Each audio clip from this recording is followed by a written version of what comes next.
Vous m'entendez bien? Petite question avant de commencer. Où étiez-vous à 8 heures du matin? Où étiez-vous à 8 heures du matin? Parce que toute l'équipe de louange, à 8 heures du matin, elle était déjà là, elle était en train de répéter. Est-ce qu'on peut les remercier ensemble, s'il vous plaît? Merci beaucoup à eux. Et une spéciale dédicace, je me sens tout petit parce que c'était moi qui étais censé conduire le temps de chant et de louange. Mais comme vous pouvez peut-être l'entendre à mon appendice nasal, qui est juste là, j'ai été bien malade. Quels sont ceux qui ont eu la grippe cette année? Levez la main. Quelques-uns. Ah ouais, d'accord. Ok. Donc j'ai attrapé la grippe. Hein, donc comme d'habitude, j'ai failli mourir. C'était horrible. Ma femme n'en pouvait plus. Mais comme c'était pas assez, j'ai fait une surinfection pulmonaire. Je me suis dit comme ça, voilà, au moins on saura que le pasteur André a été malade. C'était pas une petite grippette. Mais je m'en suis sorti. Je suis encore sous antibiotiques, mais ça va aller. Mais je pense que c'est pas plus mal parce que vous savez, le Seigneur change le mal en bien. Comme ça, ma femme, elle sait déjà ce qu'a fait d'avoir à la maison déjà 3 enfants. Hein, parce qu'on en avait 2 avec moi, ça fait le 3e, je pense. Comme elle va bientôt accoucher, je pense que c'est une petite préparation. Et ça y est, je pense qu'elle gère assez bien. Merci de penser à elle. Amen. On va s'en sortir. On va y arriver, même si c'est des grippes et des maladies saisonnières, comme on appelle ça, on va s'en sortir. Est-ce que vous voulez bien faire quelque chose avec moi? Je vais prier pour ce temps qu'on va avoir. Le Seigneur a mis sur mon cœur une parole que je me suis appropriée moi-même, que j'ai prié, que j'ai cherché, que j'ai médité, qui a fait du travail dans mon cœur, mais je veux qu'elle le fasse dans le vôtre. Et j'aimerais que vous fassiez quelque chose avec moi pour prier. Si votre santé vous le permet, est-ce que vous voulez bien vous agenouiller avec moi? Alléluia, Jésus. Alléluia. Jésus. Merci, Seigneur. Alléluia. Seigneur Jésus, nous sommes en ta présence. Nous sommes venus pour réjouir ton cœur, pour t'apporter un culte, Seigneur Jésus. Seigneur mon Dieu, c'est ce que nous avons fait au travers des chants, au travers de la musique, au travers du temps de Sainte Seine, tout ce que nous t'avons apporté, Seigneur mon Dieu. Mais nous voulons continuer de t'apporter un culte, Seigneur Jésus, en écoutant ta parole, Seigneur mon Dieu. Oui, certes, c'est moi qui l'apporte, Seigneur Jésus, c'est au travers de moi qui suis le canal, Seigneur mon Dieu, mais c'est toi qui parles ce matin, Seigneur Jésus. Je te demande de te servir de moi comme un instrumentiste, comme un musicien se sert de son instrument pour faire sortir la musique qui va faire du bien aux oreilles, aux esprits et aux âmes des gens, Seigneur mon Dieu. Que ta voix, Saint-Esprit, puisse résonner ce matin et que tu puisses faire du bien encore ce matin à ceux qui sont là parmi nous, mais aussi peut-être ceux qui écouteront sur Internet, Seigneur mon Dieu. Afin qu'à Jésus-Christ soit toute la gloire, la louange, l'honneur et la puissance aujourd'hui et pour les siècles des siècles. Amen. Amen. Je vous invite à reprendre place.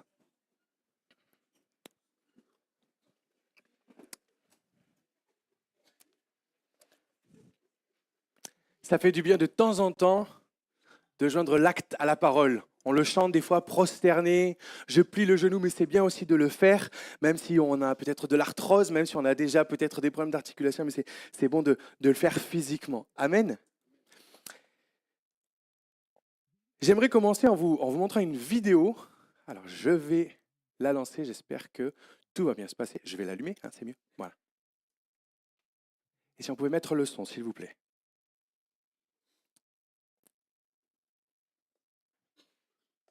Donc, c'est une vidéo d'un mariage qui s'est passé aux États-Unis. Donc, si vous ne comprenez pas ce que le pasteur, le prêtre est en train de dire, c'est le speech habituel, on va dire. Donc, vous avez une très jolie mariée, vous avez son marié en face. La cérémonie est en train de se dérouler et il y a un détail assez important auquel je vais vous demander de faire bien attention. Chloe, will you have Keith to be your wedded husband, to live together in the covenant of marriage? Will you love him, comfort him, honor and keep him, in sickness and in health? And forsaking all others, be faithful to him. La fameuse question, voulez-vous? Elle répond oui. Et ensuite, on demande bien évidemment à ce que les alliances puissent être apportées. Oh God! No! Oh my God! Oh my God! Oh my God! Oh my God! Are you okay? Oh my God!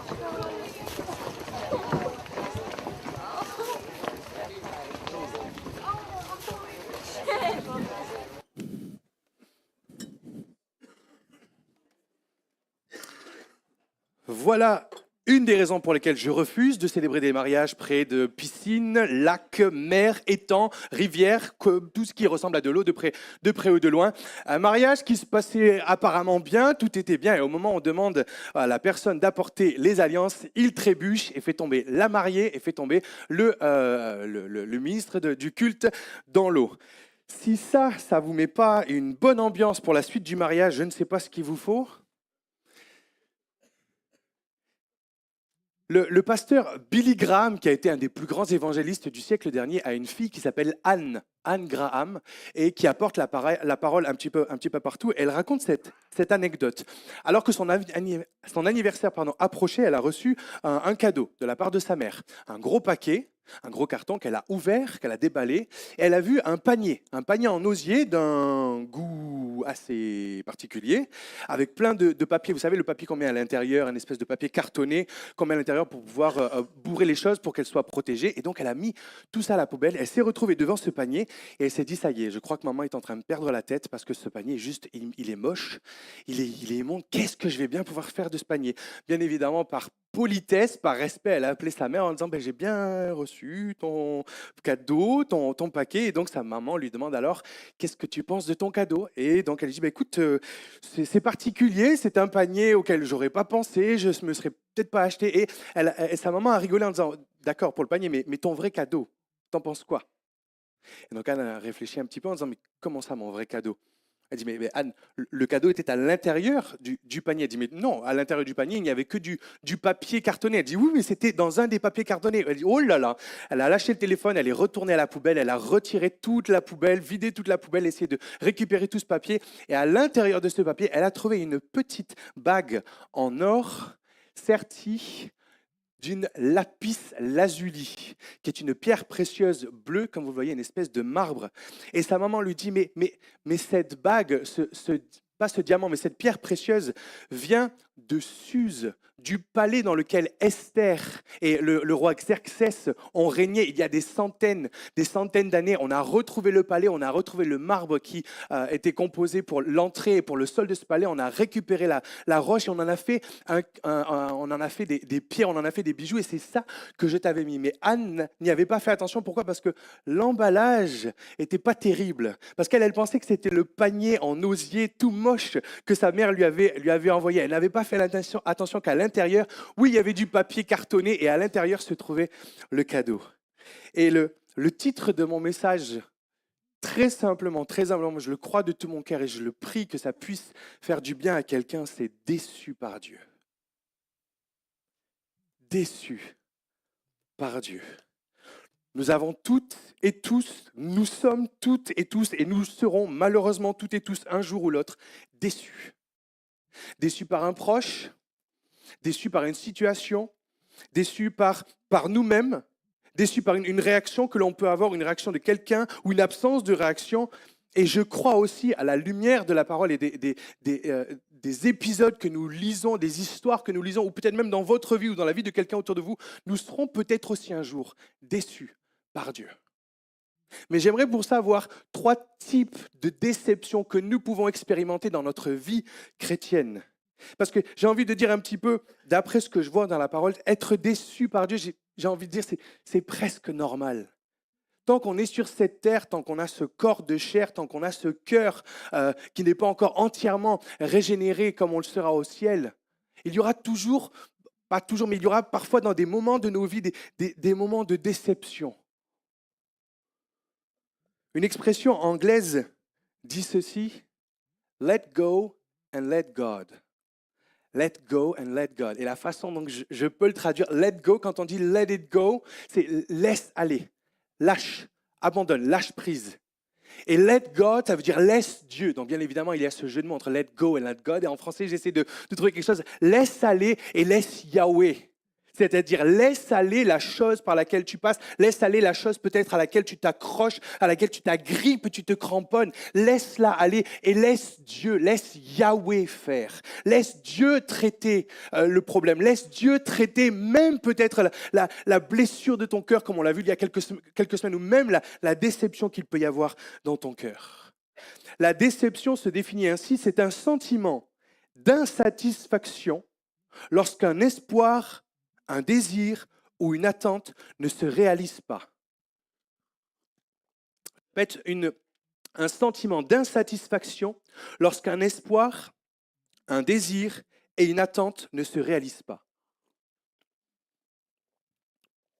Et dans la vie de tous les jours, comme je disais, on a des attentes partout par rapport à nous-mêmes, par rapport à notre famille, par rapport à nos amis, par rapport au travail, par rapport à la vie et même par rapport à Dieu. Et j'ai identifié 3 types de déceptions et j'aimerais que, peu importe l'origine, peu importe la cause de cette déception, j'aimerais qu'on puisse traiter ensemble les conséquences de cette déception et voir qu'est-ce que ça peut provoquer dans nos vies. Amen. Il y a tout d'abord la déception quand on regarde dans la mauvaise direction. La déception quand on regarde dans la mauvaise direction, c'est-à-dire quand on subit dans la vie les exactions ou les conséquences de quelqu'un d'autre ou même de soi-même, mais pas de Dieu. Luc, chapitre 12, versets 13 et 15 nous dit « Quelqu'un dit à Jésus, du milieu de la foule où il se trouvait, « Maître, dis à mon frère de partager avec moi notre héritage. » Jésus lui répondit, « Ô homme, qui m'a établi pour être votre juge ou pour faire vos partages ?» Puis il leur dit, « Gardez-vous avec soin de toute avarice, car la vie d'un homme ne dépend pas de ses biens, fût-il dans l'abondance. » Ici, il y a un homme qui apparemment a un problème d'héritage, certainement que ses parents sont décédés, et son frère, qui est radin, je ne sais pas si c'était l'aîné ou pas, mais refuse de partager. Et il vient devant Jésus en disant, mais regarde ce qui se passe dans ma vie, c'est injuste. Fais quelque chose, c'est pas normal. Et Jésus se détache de cette situation parce que c'est une situation qui, d'après la Bible, d'après l'Ancien Testament et d'après les coutumes de beaucoup de peuples, a déjà été établie. Normalement, un héritage est partagé entre les enfants. Bon, mis à part dans la famille de Johnny Hallyday, mais bon, ça, c'est pas notre histoire, ou dans la famille d'Alain Delon, mais bon, ça, c'est les potins. Hein. Mais normalement, un père, une mère, lorsqu'ils quittent cette terre, ils ont fait le nécessaire pour que tous leurs biens puissent revenir à part égale à leurs enfants. Pourquoi ? Parce que c'est comme ça qu'on devrait faire, c'est comme ça que la norme se fait, c'est comme ça que la coutume, la tradition, l'équité, l'égalité entre les enfants. Et à ce moment-là, dans cette situation, quelque chose que Dieu avait déjà établi n'est pas en train de se produire. Et donc cet homme vient devant Jésus en disant « Mais fais quelque chose, c'est pas juste. C'est pas juste, pourquoi est-ce que ça m'arrive à moi ?» Et Jésus se détache, comme je le disais, en disant, mais je ne suis pas là pour régler, et je m'excuse, je ne suis pas là pour régler vos petites histoires. Je ne suis pas votre notaire. Je ne suis pas votre huissier. Je ne suis pas là pour dire, un tel, tu auras la vaisselle, et puis une telle, toi, tu auras l'argenterie, et puis toi, tu auras les verres, et puis toi, tu auras la voiture, et puis toi, tu auras la roue de secours. Non, Jésus est en train de dire, ça, ce sont vos histoires. Mais je me mets à la place de cet homme, ou peut-être de personnes dans la foule, ou peut-être même lorsqu'on lit cette histoire en disant, mais c'est pas juste, c'est pas sympa. Seigneur Jésus, quand même, toi tu as un Dieu d'égalité, un Dieu de justice. Oui, mais pour les choses qui sont déjà d'une plus importantes, et les choses qui n'ont pas déjà été écrites dans la parole de Dieu. Et parfois dans nos vies, on subit comme cet homme la conséquence de l'action de quelqu'un d'autre, son frère apparemment, puisque Jésus lui adresse un bon gros message en disant gardez-vous avec soin de toute avarice. Si ça, c'est pas un bon coup de coude au frère en disant mais normalement tu es censé partager. Mais malheureusement, parfois dans la vie, on subit les répercussions d'actions d'autres personnes dans nos vies. Et on se retrouve déçus et ce serait injuste, tellement injuste, d'attribuer à Dieu la répercussion, la conséquence de quelqu'un d'autre. Pour ça, je voulais demander un volontaire. Est-ce qu'il y a un volontaire pour que je lui mette un coup de poing ? Je savais que tu allais dire oui en plus. Je me suis dit, si je demande à Thierry, non, parce que si moi j'en mets, je suis sûr qu'il m'en met un direct aussi. Si je prends Thierry, que je lui mets un coup de poing, et que quelqu'un en retour dirait « Ah ben dis donc, Dieu, il n'est pas sympa. » Mais qui est l'auteur du coup de poing ? C'est moi. Oui, Dieu est souverain. Oui, Dieu règne sur toute chose. Mais Dieu donne à chacun, à chacune le libre arbitre. Si tu fais du bien, tant mieux. Mais si tu fais du mal, c'est toi qui prends la décision de pécher. Et ce serait quand même assez culotté d'attribuer à Dieu des intentions d'hommes, de femmes humains qui sont mauvaises. Alors que dans notre entourage, malheureusement, un couple est en train de se séparer, certainement qu'il y a des torts partagés au niveau de l'épouse, au niveau de l'époux, mais de ce que l'on sait, l'époux est quand même assez à charge. Mais dans certaines situations, lorsque un des deux époux ne veut plus faire d'efforts, lorsqu'un des deux époux ne veut même plus suivre Jésus, lorsqu'un des deux époux dit, bon, j'en ai marre.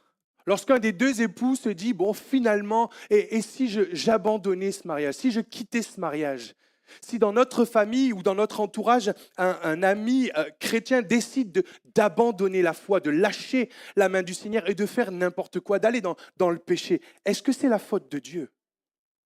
Est-ce que ce serait juste d'imputer à Dieu en disant, mais Seigneur, regarde ce qu'il fait lui, et regarde ce qu'elle fait elle, et regarde ce qu'il me fait, regarde ce qu'elle me fait. Ah Seigneur, je suis déçu de toi. Je répète, oui, il y a une souveraineté dans le sens que Dieu sait toutes choses, Dieu permet toutes choses. Mais de la même façon que la dernière fois que vous avez que vous avez péché, que vous avez menti, que vous avez fait quelque chose de mal, de la même façon que Dieu n'est pas venu comme on fait à un enfant de 1 an et demi en vous prenant la main en disant non, on ne fait pas ci, on ne fait pas ça, de la même façon qu'il vous a laissé à vous le choix, l'opportunité, le libre arbitre d'accomplir même le mal. Dieu permet aussi, laisse les gens, les hommes dans notre monde aussi faire le bien, mais aussi faire le mal, parce que Dieu n'est pas un dictateur. J'ai eu un demi-amen. Dieu n'est pas un dictateur. Alléluia. Galates 6, versets 7 et 8, l'apôtre Paul dit, ne vous y trompez pas, on ne se moque pas de Dieu. Ce qu'un homme et ce qu'une femme aura semé, il ou elle le moissonnera aussi. Celui qui sème pour sa chair, c'est-à-dire pour son plaisir personnel, moissonnera de la chair la corruption, c'est-à-dire le mal.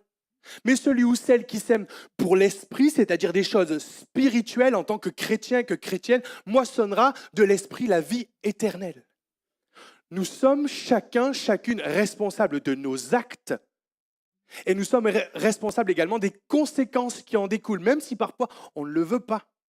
Mais la Bible nous dit, ce que tu sèmes, tu vas le récolter. Ce que tu fais un jour ou l'autre, si c'est du bien, Dieu te récompensera, que ce soit dans cette vie ou dans l'au-delà, mais si c'est du mal, malheureusement, Dieu t'en tiendra également rigueur si tu ne demandes pas pardon. Et de la même façon que ce serait, comme je vais te donner comme exemple, c'est assez grossier de notre part de nous retrouver déçus de Dieu pour quelque chose que quelqu'un d'autre a fait. Et je ne sais pas quelle est l'origine de ta déception, mais je veux simplement peut-être te demander de prendre quelques instants. Même si la personne qui t'a déçu est chrétienne, même si c'est un pasteur, même si c'est un responsable de l'Église, analyse, réfléchis quelques instants, pose-toi quelques instants. Est-ce que c'est vraiment Dieu qui est, non pas qui est derrière tout ça, mais est-ce que c'est la faute de Dieu si telle personne m'a parlé ainsi? Est-ce que c'est la faute de Dieu si telle personne a réagi ainsi? Ou est-ce que ce n'est pas la faute de la personne? Deuxième origine possible d'une déception, la déception quand on se prend pour la solution. Donc la première, c'est la déception quand on regarde dans la mauvaise direction, on pense et on attribue à Dieu quelque chose auquel, j'ai envie de dire, il n'a rien à voir parce qu'il n'a rien demandé. Et le deuxième type de déception, c'est la déception quand on se prend pour la solution, quand on croit être la solution.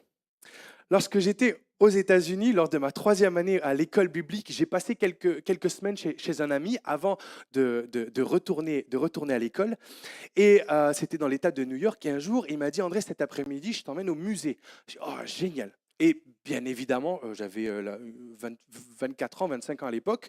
On s'apprête à partir, on s'apprête à monter en voiture et aller au musée. Et je m'apprête bien évidemment à prendre mon portefeuille. Je me suis dit, je vais payer mon billet, c'est normal. Et au moment où je vais pour prendre mon portefeuille, j'entends distinctement la voix de Dieu, le Saint-Esprit me dire, André, laisse ton portefeuille. Ouh. Alors j'ai fait arrière de moi Satan, je suis allé prendre mon portefeuille, je l'ai mis dans ma poche et au moment où on se prépare pour aller dans la voiture, je sens encore le Saint-Esprit me dire, non André, laisse ton portefeuille à la maison. Et je me suis vraiment senti mal, j'ai dit, ok Seigneur, je ne sais pas ce que tu fais, je ne sais pas ce qui va se passer, mais Ok. Et je laisse mon portefeuille à la maison, bien évidemment, sans dire à mon ami. Et alors qu'on est sur le chemin, je ne savais pas du tout si c'était un musée qui était cher, qui n'était pas cher ou quoi que ce soit. Mais je me suis dit, mais ça va le faire mal quand mon ami, on va arriver à la caisse et que j'aurai rien, Seigneur. Je vais paraître, je vais passer pour qui? Et peut-être qu'il n'a pas assez. Bref, plein de questions dans ma tête. Mais j'avais toujours cette conviction, laisse, je m'en occupe. Et alors qu'on arrive au musée, alors qu'on commence à faire la queue, des scénarios dans ma tête. Oh là là là là, je me suis dit, un ange du ciel va arriver, va me glisser un billet de 20 $ dans la main. Dans la queue, quelqu'un va se retourner en disant, je sens une voix me dire de vous donner quelque chose. Et ça avançait, et moi, ça avançait pas. J'ai dit, mais qu'est-ce qui va se passer? Je vais paraître pour un gros radin. En plus, j'étais le seul français, le radin de français là-bas, la réputation quand même, Seigneur. Qu'est-ce que tu me fais? Et au moment où on arrive donc à la caisse, je suis mais alors complètement tétanisé. Mon ami me dit, ne t'inquiète pas, c'est moi qui t'invite. Oui. Oh, c'est gentil. C'est vrai. Sauf que moi, c'était pas du tout comme ça que je pensais que les choses allaient se passer. Moi, je me suis dit, Dieu m'a parlé. Dans la Bible, Élie a été nourri par des corbeaux. Dieu a fait arrêter un torrent. Dieu a fait pleuvoir de la manne du ciel. Quelque chose d'extraordinaire s'est passé. Et rien d'extraordinaire ne s'est passé, mais Dieu a simplement accompli sa volonté. Ce que je veux dire par là, c'est que parfois dans nos vies, nous nous attendons à ce que Dieu agisse d'une certaine façon, avec une certaine personne, un certain jour, alors qu'on est habillé d'une certaine façon, alors que c'est un certain pasteur qui est en train de prêcher, alors qu'on est à une réunion de famille, alors que ceci, alors que cela. Et on commence à se faire tout un scénario qui mérite tous les Oscars du monde, n'est-ce pas, et les Césars. Mais au moment où la chose se produit, au moment où Dieu répond, oui, ben, Chimène, moi j'aimerais bien dire amen comme ça. Parce qu'à des fois, moi je me dis, tout ça pour ça. Oh là là. Et ça, c'est mon côté enfant gâté, bien sûr. Lorsque Dieu nous dit quelque chose, c'est lui qui va y répondre. Mais c'est lui qui va y répondre quand il voudra, comme il voudra, au moment où il voudra, avec la personne qu'il voudra. Et parfois même, ça ne nous impliquera pas, il ne nous demandera rien à nous pour qu'on ne puisse pas essayer de gratter la gloire de quoi que ce soit.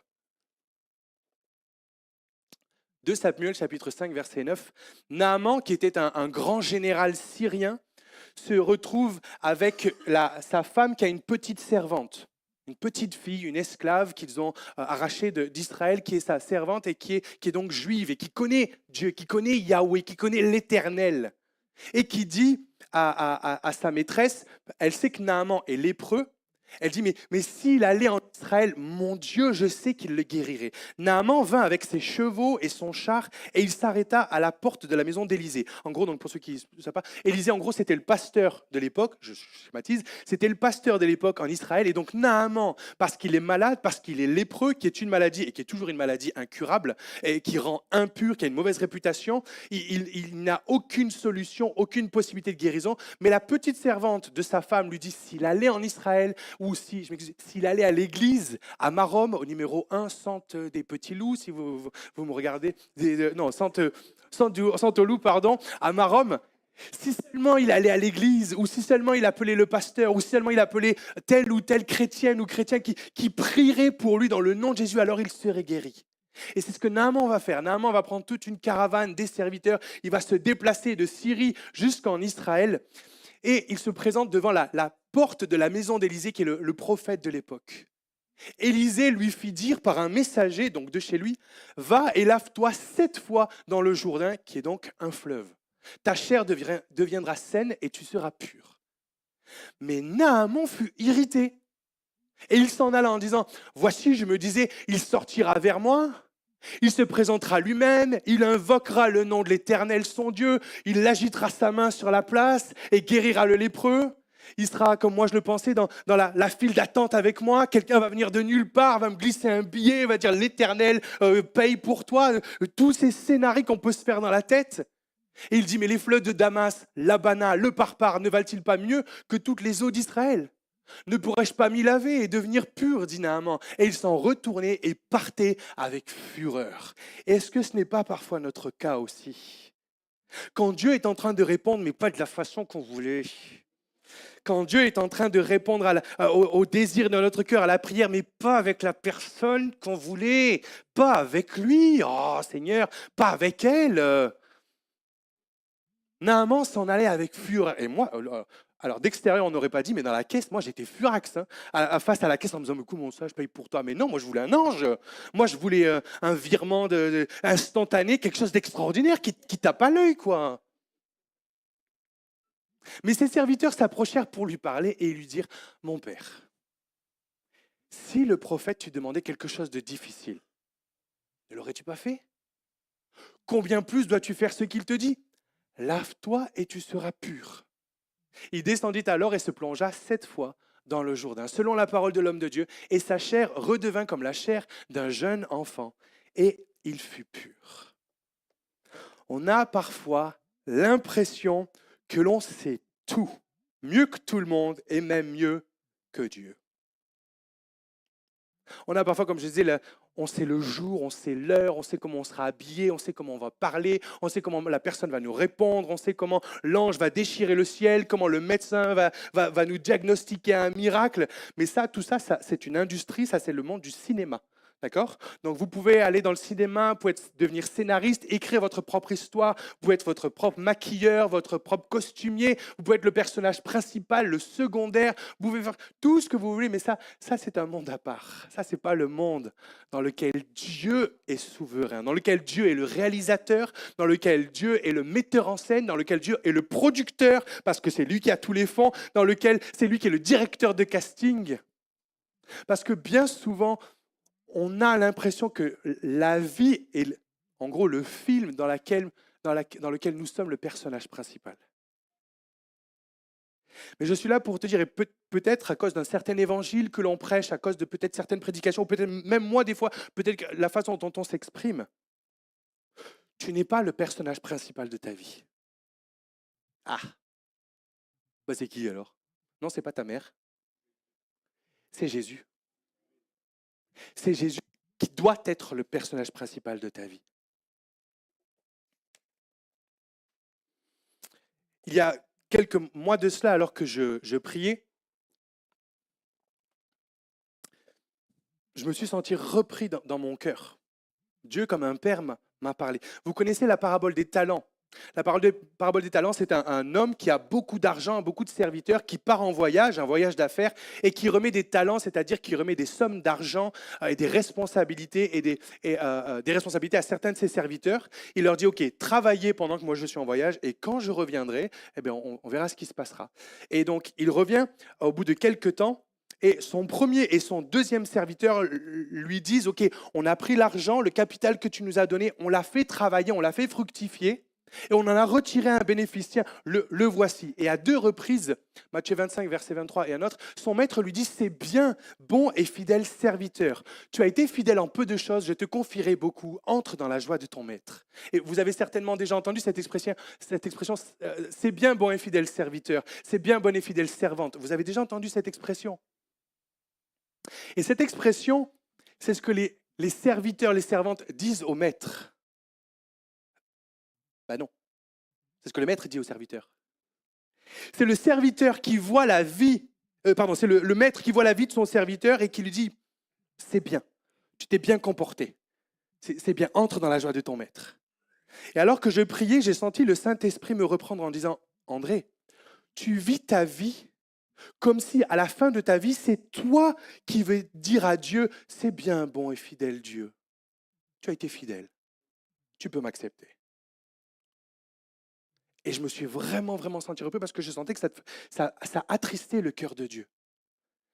Parce que le but, l'objectif à la fin de notre vie, c'est pas qu'on arrive comme ça au ciel avec la cravate en disant « c'est bien Dieu, tu t'es bien débrouillé, tu as fait un bon boulot, tu as été bien. Ouais, là, c'était pas terrible. Hein. Moi, j'aurais pas fait ça comme ça. Et puis là, ouais, non, tu as pris du temps quand même. Hein. Tu aurais pu agir plus vite. Et puis à cette histoire-là, tu étais obligé de me faire passer par telle case. Non. À la fin des temps, lorsqu'on va tous se retrouver, tous se retrouver devant Dieu, la seule chose que l'on attendra, c'est que Dieu puisse te dire à toi, c'est bien, bon et fidèle serviteur, c'est bien, bonne et fidèle servante. Parce que c'est nous qui devons servir Dieu, ce n'est pas Dieu qui doit nous servir. Dieu n'est pas notre serviteur. Dieu n'est pas à notre disposition. Dieu n'est pas, je ne sais pas si vous connaissez cette expression, Dieu n'est pas ton boy. Dieu n'est pas ton esclave. En revanche, toi, tu as été créé par Dieu pour le servir. Et je me suis senti repris. J'ai pleuré en disant, oh, pardon, c'est vrai Seigneur. C'est vrai, je te traite comme mon employé. Je te traite comme mon serviteur. Mais à la fin de cette vie, lorsque j'arriverai devant toi, ce n'est pas moi qui vais devoir émettre un jugement sur ce que toi tu auras fait. C'est toi qui vas juger tout ce que j'ai dit, tout ce que je n'ai pas dit, tout ce que j'ai fait et tout ce que je n'ai pas fait. Et j'ai simplement demandé pardon à Dieu. Parfois, que ce soit comme Naaman ou que ce soit comme moi dans la file d'attente du musée de New York, on se croit tout permis et on pense qu'on sait mieux que Dieu. On pense que c'est Dieu qui devrait faire les choses à notre façon, alors que c'est nous qui devons faire les choses à sa façon. Jean chapitre 15, Jésus a dit à ses disciples, « Demeurez en moi,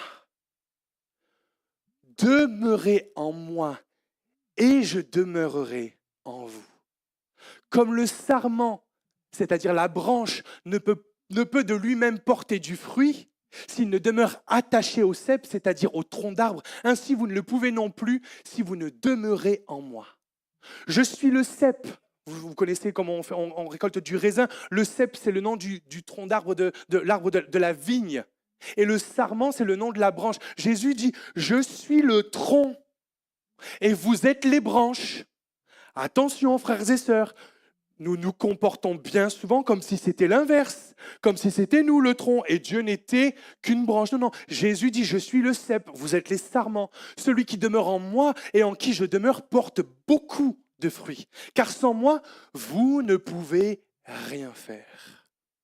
Si quelqu'un ne demeure pas en moi, il est jeté dehors comme le sarment et il sèche. Puis on ramasse les sarments et on les jette au feu et ils brûlent.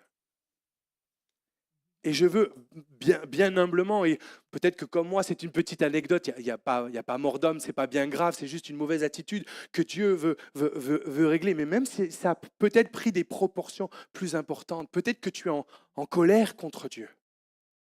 Parce que tu pensais que Dieu allait faire comme ceci. Et parce que Dieu n'a pas fait comme tu le pensais, au moment où tu le pensais, ça a créé cette déception dans ton cœur, et cette déception qui s'est peut-être transformée en colère, qui s'est peut-être transformée en rage même. Et peut-être que tu es là physiquement, mais dans ton cœur, tu es loin de Dieu. Ou peut-être quelqu'un qui regarde sur Internet, tu dis certaines choses, tu as un certain discours, mais dans ton cœur, il y a cette déception, il y a cet écœurement de dire, mais de toute façon, Dieu répond jamais à mes prières. Et Dieu répond pas comme je veux et pas quand je veux, mais parce que c'est pas comme ça que ça doit se passer. Et je ne suis pas là pour te caresser dans le sens du poil. Je ne suis pas là pour dire, oh mon pauvre petit, ma pauvre petite, de la même façon que Dieu n'est pas venu faire ça dans mon cœur non plus. Il l'a fait. Attention, j'essaie de le faire avec douceur. Dieu l'a fait avec douceur, mais avec autorité, en disant, c'est moi le boss. Et c'est toi mon serviteur. C'est moi le père. Et c'est toi mon enfant. Quels sont ceux qui, lorsque vous rentrez du travail, vos enfants, peu importe leur âge, arrivent en disant, bon, c'est bon papa, c'est bon maman, la table est mise, c'est bon? T'as bien travaillé au travail, t'as bien travaillé aujourd'hui? Au fait, c'en est où ton augmentation là? T'as demandé au patron? Non, parce qu'on a les vacances qui arrivent, faudrait se préparer un petit peu. Et puis pour Noël, on ne va pas refaire le fiasco de l'année dernière avec l'iPhone 12. Moi, je veux le 28, d'accord? Donc on va, papa, maman, c'est noté? Allez, merci, à plus tard.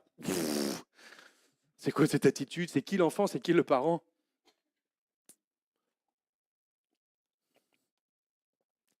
Gardons, restons dans notre rôle. Amen. Si vraiment vous voulez faire du cinéma et être un personnage, restez dans votre rôle qui est le personnage secondaire. Et laissez Jésus être le personnage principal de votre vie. Amen. Un pasteur disait, dans notre vie, dans notre cœur, il y a comme deux endroits.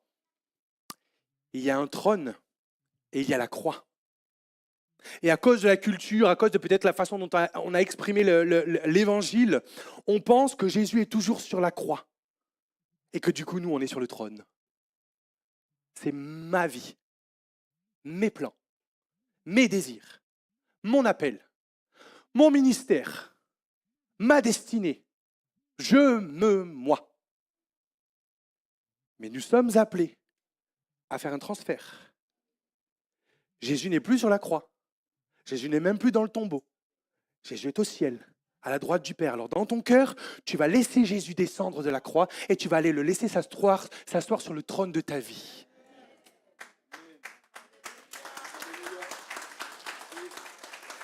Et puisque tu as laissé Jésus s'asseoir sur le trône de ta vie, toi, tu ne vas pas rester sur un enfer, tu vas aller sur la croix.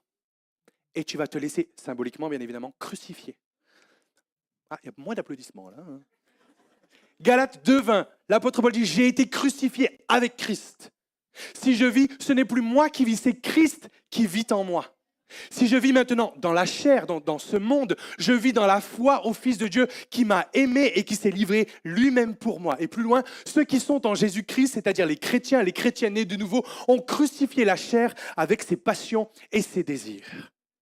Mon frère, ma sœur, ce qui fait de toi un vrai chrétien, un bon chrétien, j'ai envie de dire, c'est pas le fait que tu règnes dans la vie, c'est pas le fait que tu es la plus belle des voitures, la meilleure des augmentations, le meilleur des boulots, les plus beaux des habits ou la plus belle des familles, ou que tu puisses avoir les vacances qui claquent le plus sur Instagram ou TikTok ou je sais pas quoi. Mais ce qui fait de toi un véritable chrétien, c'est que ta vie, tes désirs, tes aspirations, ton appel, ton ministère, tout ce qui est à toi est crucifié sur la croix. En disant non, Seigneur, pas ce que je veux, mais ce que tu veux. Même si ce que tu veux, c'est pas ce que je veux. Il y a donc la déception lorsqu'on regarde à la mauvaise direction, qu'on attribue à Dieu des choses auxquelles il n'a rien à voir en quelque sorte. Il y a ensuite la déception quand on se prend pour la solution. Non, Seigneur, tu devrais m'écouter. Je t'assure, je suis tellement de bons conseils. Je sais tellement de choses. Moi qui ai oublié même mes tables de multiplication quand j'étais petit, fais-moi confiance, je sais mieux. Non. Mais il y a un troisième type de déception qui, je le prie, va pouvoir se révéler ce matin. C'est lorsque la déception avant la fin de la mission. Jean chapitre 11, à 2 reprises, alors que Jésus se dirige vers Béthanie pour aller voir son ami Lazare.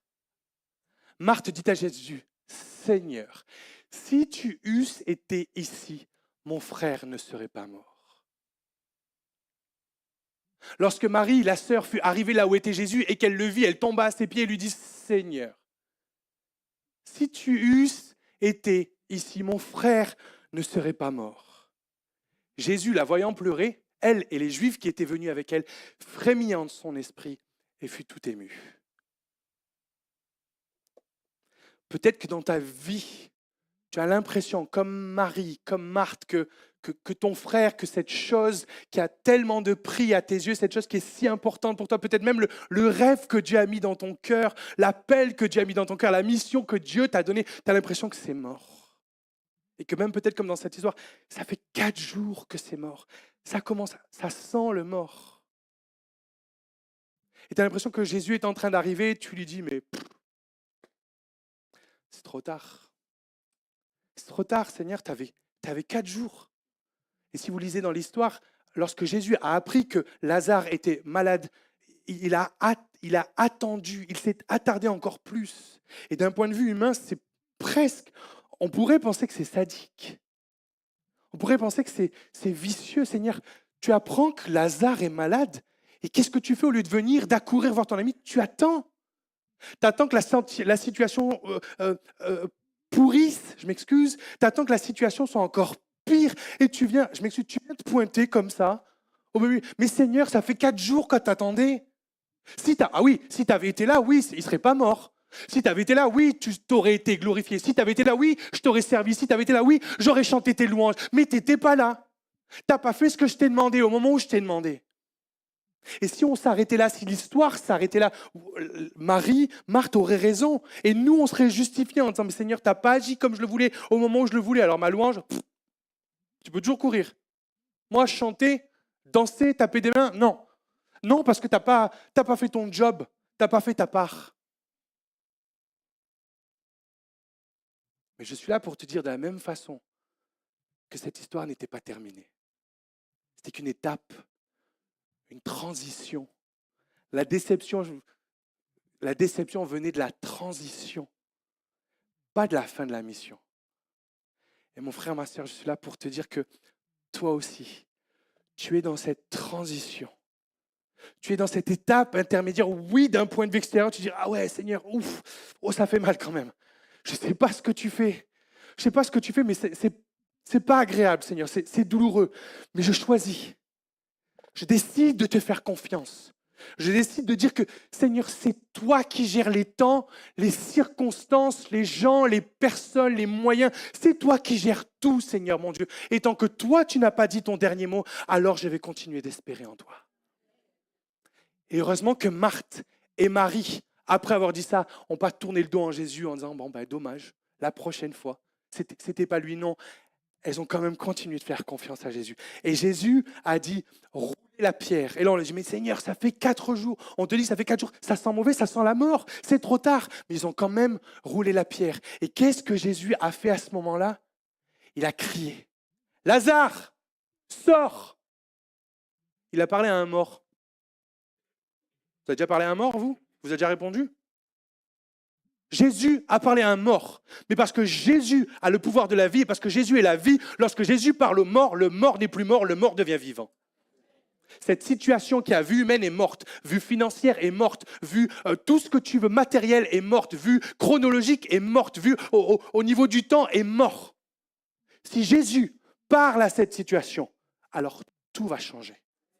Et à ce moment-là, Marthe, Marie, tout le village, les religieux, et même nous, 2000 ans plus tard, on peut crier gloire. On peut dire, Seigneur, tu es extraordinaire. On peut dire, Seigneur, moi, je n'aurais pas fait comme ça, mais heureusement, parce que l'histoire est encore bien meilleure. L'histoire est encore plus extraordinaire, parce que moi, j'aurais laissé tomber. Moi, j'aurais dit stop. Moi, j'aurais abandonné. Moi, j'aurais tourné les talons et je serais reparti. Mais toi, Seigneur Jésus, tu n'as pas abandonné. Et non seulement Marie, non seulement Marthe, mais Lazare également ont pu continuer à déclarer les louanges de Jésus-Christ de Nazareth, le Fils de Dieu, le Seigneur des Seigneurs et le Roi des Rois. Amen.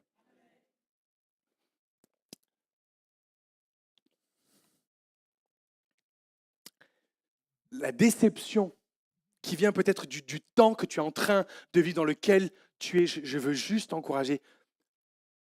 Persévère. Continue. Accroche-toi, pas à toi, accroche-toi à Jésus. Accroche-toi à ta parole. Et même si ça ne prend pas la direction que tu voudrais, même si au plus tu es en train de prier pour la situation, la situation est en train de devenir de plus en plus chaotique.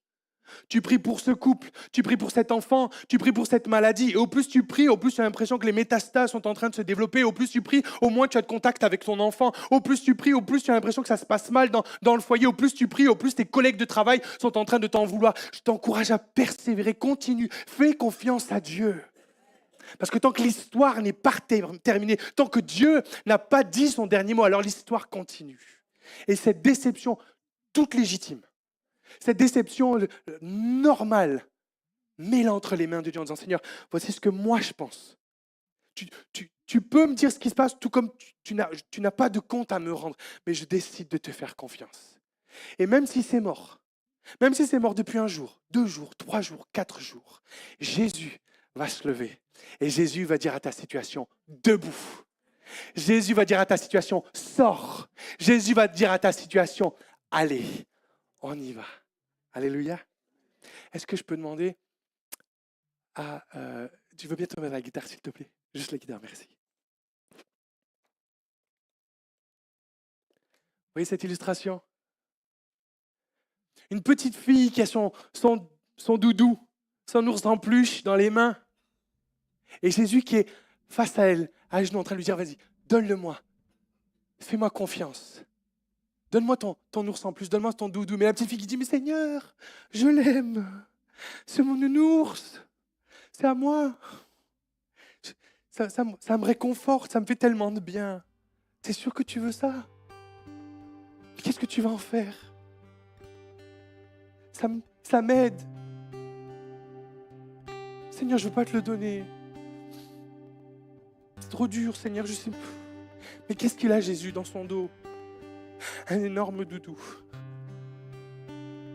Un énorme ours en peluche pour cette petite fille.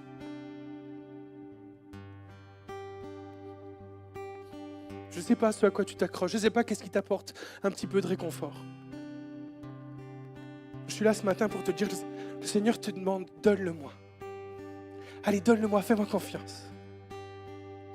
Je sais que ce n'est pas facile. Je sais que ça t'apporte du réconfort, mais fais-moi confiance. Parce que j'ai quelque chose de bien plus grand. J'ai quelque chose de bien plus beau, de bien plus doux. Et je veux juste une petite précision, ça n'a rien à voir avec l'argent. Arrêtons de penser toujours en termes matériels. Ça n'a rien à voir. L'argent ne fait pas le bonheur. Même le monde le dit. Il serait temps de le croire, non? Laisse l'argent. Dans les nouvelles, regardez dans les nouvelles, les acteurs, les chanteurs qui sont dans la drogue, qui se suicident, parce que ça n'apporte pas le bonheur. Je ne sais pas quelle est la chose à laquelle tu t'accroches et tu te raccroches, mais bien humblement, donne-le à Jésus. Donne-le à Jésus. Pour que tu puisses avoir les mains libres pour recevoir ce qu'il a pour toi, qui est bien plus grand, bien plus doux, bien plus douillet, bien plus réconfortant que ce que tu as dans les mains.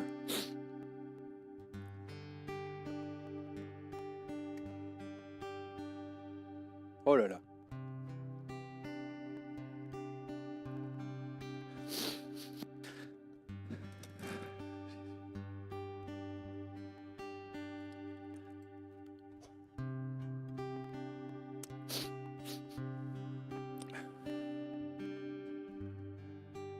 Une patate. J'avais plus de carottes à la maison. Parce que la carotte a une forme et la couleur, ça tranche mieux, bref. Une pomme de terre crue. Attention. Une pomme de terre crue. La preuve que je ne me coupe pas, Seigneur.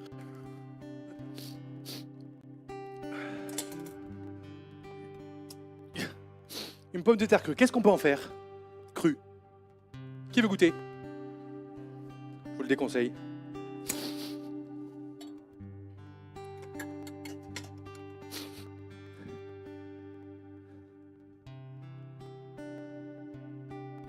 Un œuf. Un œuf cru.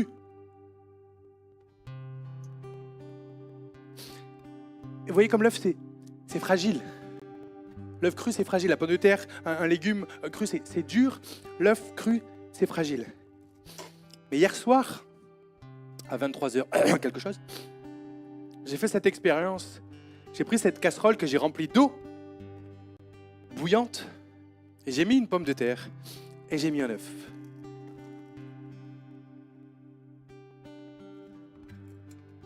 Alors, j'utilise le couteau pour ne pas me salir les mains.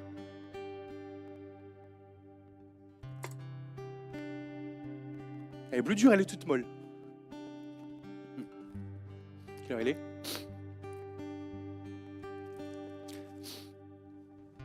Et l'œuf que j'ai laissé dans l'eau bouillante, alors normalement c'est 10 minutes pour un œuf dur, mais je l'ai mis 25 juste pour être sûr, pour qu'il ne m'explose pas dans la main. Tellement peur de louper mes expériences.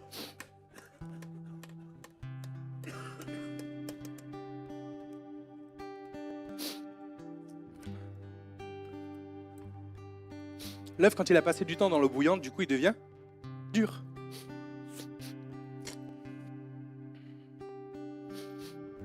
Puis, j'ai pris de l'eau bouillante et j'ai mis du café. J'ai laissé macérer. L'eau bouillante, c'est un petit peu comme les épreuves de nos vies. Notre cœur peut être parfois comme cette patate, cette pomme de terre dure. L'épreuve vient, la chaleur monte, s'intensifie et ça va tout ramollir. On devient tout mou. A contrario, peut-être que ton cœur est comme un œuf tout fragile. Il faut faire très très attention. Attention, fragile. L'épreuve va venir et la chaleur, au contraire, va l'attendrir, va le ramollir. Et c'est bien, manger des pommes de terre, manger des œufs, manger des pommes, disait un certain président. C'est bien pour ces choses-là. Une pomme de terre, le temps d'épreuve va modifier la pomme de terre pour que de toute dure, elle devienne molle et qu'on puisse la manger. L'épreuve, la difficulté va faire que l'œuf mou, au contraire, lui va durcir, on va pouvoir le manger. Mais ce sont ces choses-là qui changent, c'est l'épreuve qui change ces éléments-là, la pomme de terre et l'œuf.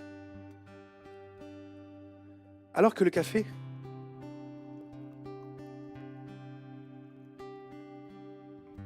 l'eau bouillante, l'épreuve va venir faire macérer le café et c'est le café qui va venir changer tout l'environnement. Est-ce que vous voyez ce que je veux dire? Une fois que l'épreuve est passée, on retire la pomme de terre, on la mange, on la fait en purée, on retire l'œuf, on enlève la coquille, on le mange. Mais après, on ne peut plus rien en faire. Alors qu'avec le café, ça fait une semaine que j'en bois pas en plus. L'épreuve vient agir sur le café de façon à ce que le café puisse changer toute l'atmosphère autour. Et parfois dans nos vies, Dieu permet l'épreuve, Dieu permet le temps difficile, Dieu permet qu'il fasse chaud, que ce soit bouillant autour de nous, pas uniquement pour changer notre cœur, pour l'attendrir, ou au contraire, pour que les épreuves puissent venir le ramollir ou l'endurcir, mais pour que ta présence au milieu de l'épreuve puisse changer toute l'atmosphère autour de toi, tout l'environnement autour de toi, et que tout le monde puisse boire un bon café chaud.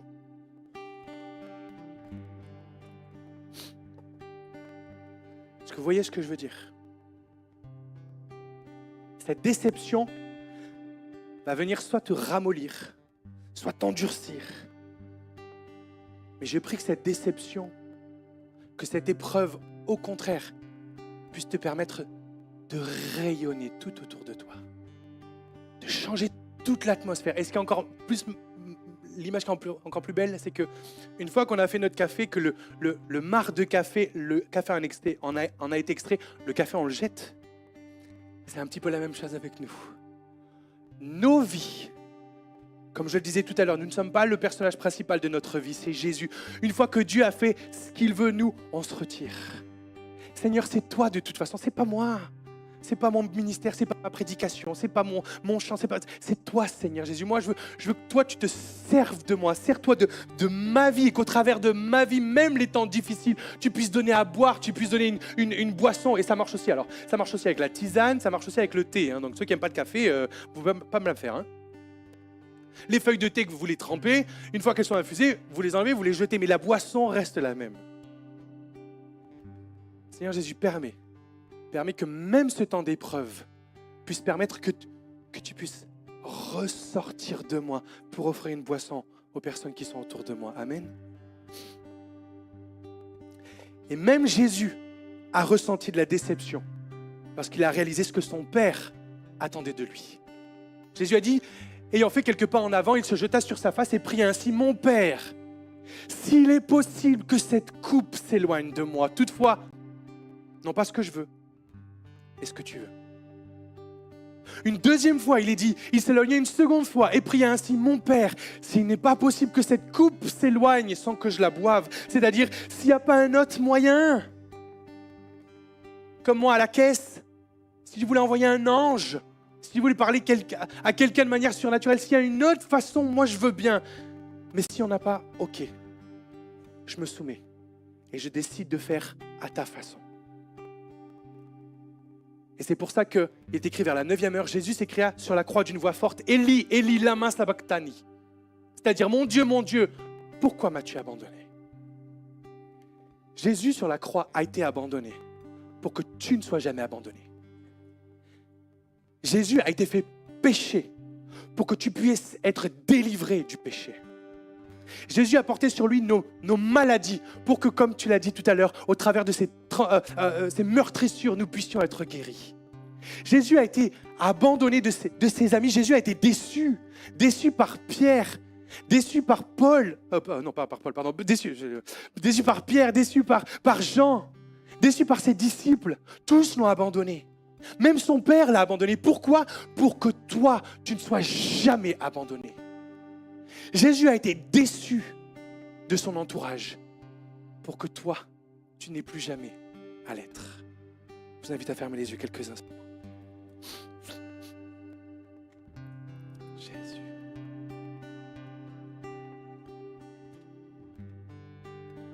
Ah, Jésus. Jésus.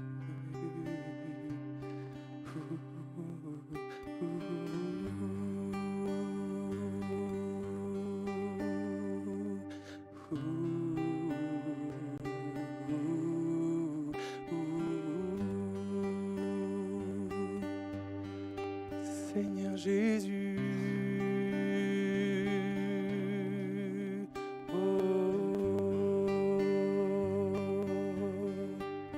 vois nos cœurs, Seigneur, vois nos cœurs qui pleurent. Seigneur Jésus, certains d'entre nous, nous avons été déçus, nous sommes déçus. Peut-être que nous avons été déçus par quelqu'un autour de nous. Peut-être que nous avons été déçus de nous-mêmes, de ce qu'on a fait, Seigneur. Et peut-être que pour certains d'entre nous, nous avons été comme déçus de toi. Mais déçus de toi parce que on pensait que, on avait l'impression que, on avait décidé que. Seigneur Jésus, très simplement, Seigneur Jésus, viens faire souffler un vent d'humilité, Seigneur mon Dieu. Un vent d'humilité comme un enfant doit faire confiance à ses parents. Parce que ses parents l'aiment, parce que ses parents savent mieux, parce que ses parents savent ce qu'il faut, ce qu'il ne faut pas, Seigneur. Donne-nous cette attitude d'enfant, Seigneur Jésus, de fils, de filles qui se tournent vers leur père en disant « Ok, je comprends pas. Ok, j'en ai peut-être même pas envie. Ok, je sens que ça va faire mal, mais Seigneur Jésus, je te fais confiance. Parce que c'est toi qui conduis. Parce que c'est toi qui me dirige. Parce que c'est toi qui as toutes choses dans tes mains, Seigneur. Ma vie est dans tes mains, Seigneur. Si je suis là, c'est grâce à toi. Si je peux chanter, c'est grâce à toi. Si je peux respirer, c'est grâce à toi. Si je peux manger, c'est grâce à toi. Si j'ai un toit au-dessus de ma tête, c'est grâce à toi. Si j'ai une famille, c'est grâce à toi. Si j'ai des vêtements, c'est grâce à toi. Alors, Seigneur Jésus, je décide de continuer. Continuer de te faire confiance. Oh.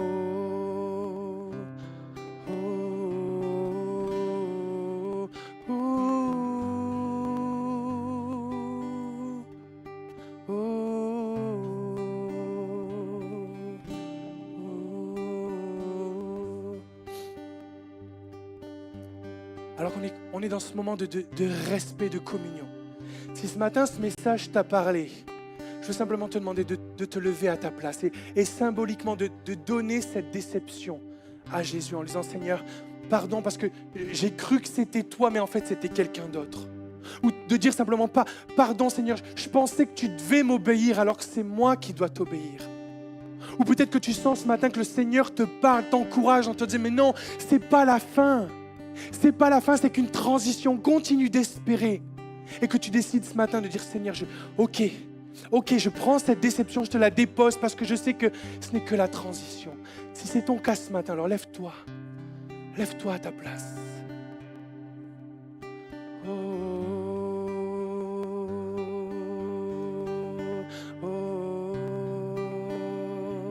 Je ne cherche pas le nombre, peu importe qu'il y en ait un ou que tout le monde se lève, ça ne me regarde pas, c'est entre toi et Dieu. Laisse Dieu parler à ton cœur. Oh, oh, oh. Laisse Dieu te guérir.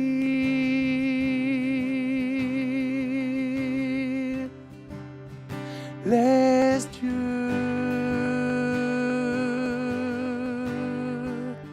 t'encourager.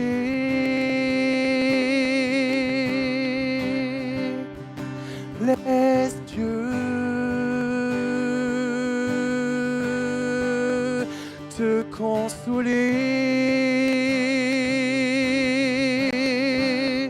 Laisse Dieu panser tes plaies. Laisse Dieu. Parle-lui dans ton cœur ou même à voix basse. Dis-lui ce qui te chagrine, dis-lui ce qui t'embête, dis-lui ce qui t'a déçu. Ne t'inquiète pas, il est assez grand pour recevoir même tes doléances, même tes plaintes. Lorsque Marthe et Marie se sont plaintes auprès de Jésus, Jésus ne les a pas renvoyées en disant « Mais vous ne savez rien, vous ne comprenez rien ». Non, Jésus a été ému au plus profond de lui. Jésus est ému par ce par quoi tu passes, parce qu'il sait que ça ne vient pas de lui. Il sait que c'est le diable qui essaye de te détourner de lui en utilisant ces circonstances. Laisse Dieu. Laisse Dieu. Laisse Dieu. Laisse-le. Laisse-le. Chantons, laisse Dieu. Laisse Dieu. Laisse Dieu. Laisse Dieu. Laisse Dieu. Laisse Dieu. Et alors que tu serais peut-être tenté de dire laisse-moi, laisse-moi, laisse-moi, non, laisse Dieu. Laisse Dieu. Laisse Dieu parler à ton cœur. Laisse Dieu prendre cette petite fille dans cette image. Laisse Dieu prendre ton petit doudou pour te donner ce qu'il a pour toi. Fais-lui confiance. Laisse Dieu. Laisse Dieu. Laisse